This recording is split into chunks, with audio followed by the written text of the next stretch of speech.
So this Saturday night up at the Woodstock Playhouse, there's a benefit concert featuring comedian Colin Quinn, who's coming to the area. And we've got him on the phone this morning. Good morning, Colin. Good morning, guys. You've picked like a very interesting week to be here in the Hudson Valley, because this is like the week that all the political candidates are coming by. We had a big Bernie... Garlic. Oh, I thought you were going to say it's Garlic Festival. Well, That's too. coming up, too. Yeah. But no, Bernie Sanders was here on Tuesday. Trump is doing a big rally on Sunday right here in Poughkeepsie. A tremendous rally Sunday. It's going to be tremendous.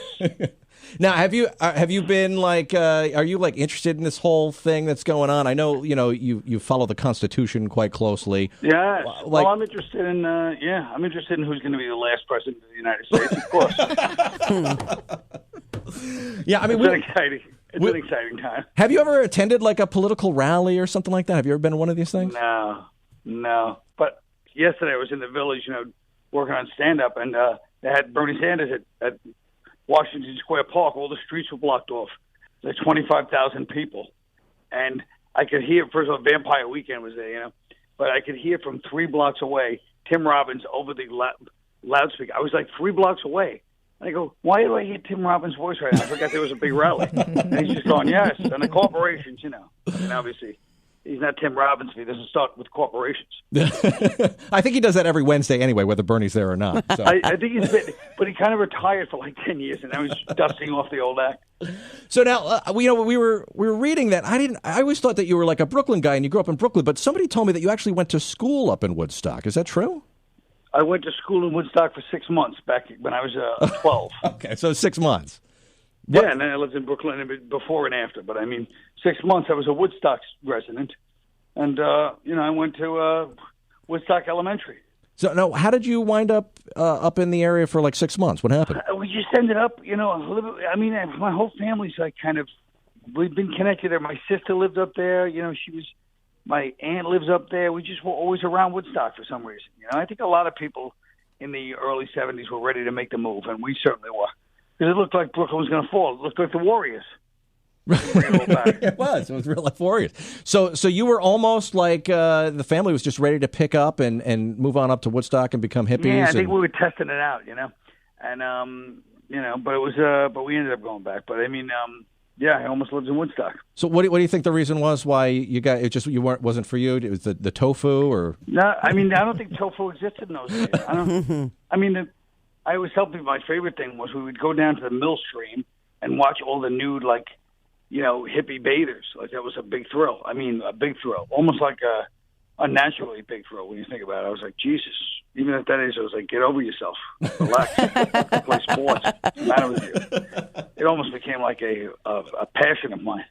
Well, that was before the internet, so you just had to go down to the stream. Yeah, that's right. It was a whole different kind of streaming back then. Streaming porn, yeah. Yeah. So now you're doing this benefit for the Woodstock Land Conservancy, and I read your mother was actually a founding contributor of this, and your aunt is now a current member. What exactly is this organization? It's just you don't ask me to get specific because I'm not really sure. But in fact, I didn't know my mother contributed anything to it until you just said it. But I know my aunt is involved with it for a long time, and like I said, the choice is either she asked me to do this benefit, and either I do it, or then she goes, boy, somebody around here has changed. She can't even do a benefit. And then I get badmouthed by my whole family. And the Woodstock. Not just my family, the Woodstock Conservancy, too. So you got guilted into it. Oh, I was taught. They didn't even have to go to guilt. All they did was ask. I was like, of course I'll do it.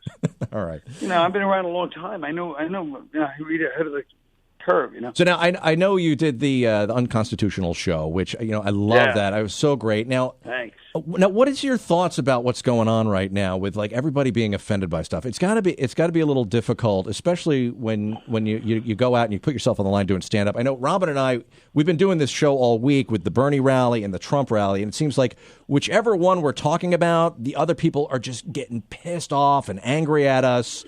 We really, of course, social media has a lot to do with it, but it was happening even before that. I remember in the 90s, all my friends doing these colleges and going, they're the worst. They're so, sensitive, you can say anything, people, and it just becomes every year every couple of months there's like a new term that's just making people concerned, as they say, or they find it problematic. And I'm just like, even those words are infuriating. I find that problematic because they don't want to, they don't want to ban free speech, but every year there's another word that just has people going, oh, now that's really, it's sickening, You really have to ignore it, in my opinion, because I'm not, you're not supposed to be dictated by your times. Ignoring it is one thing, but, last week, I know comedian Ralphie May, he's been on the show. I'm sure you know who Ralphie May is. Oh, yeah, sure. He had this huge furor because one of his bits leaked about American Indians, and he was playing at this place that, is a big population of American Indians. They canceled the show, and he had to, do this whole really embarrassing, online video apology. If it gets to that point, you can't really ignore it, right? How have you been able to avoid all that kind of stuff? I don't know. I have a whole show about ethnicity. I was just running for 6 months. Yeah. But I'm very, everything I say, I feel like I want to be able to back up, even though I want to say it.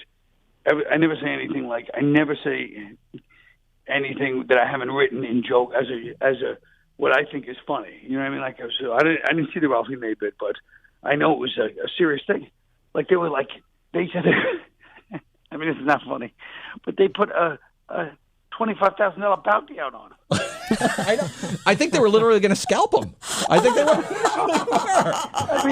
I was saying, if you don't want to be stereotyped, I understand. Don't start putting bounties on people like it's 1880. Things getting serious in comedy when there's bounties on comedians' heads. Come on. All right. Whether it was offensive or not, it's a joke. You don't put a bounty on a man over a joke. All right. Well, the show is, and I'm sure it's not going to be controversial at all. Colin Quinn, Saturday night, and it's up at the Woodstock Playhouse. Tickets are still available. Saturday night, 7:00. It's for a great cause, even though Colin's not really quite sure what it is. The cause is so he doesn't get in trouble with his family. Exactly. And if you do get offended, please stay home. We understand. All right. Colin Quinn, thanks so much for joining us this morning. Love having you. Thanks, guys. All right, take care.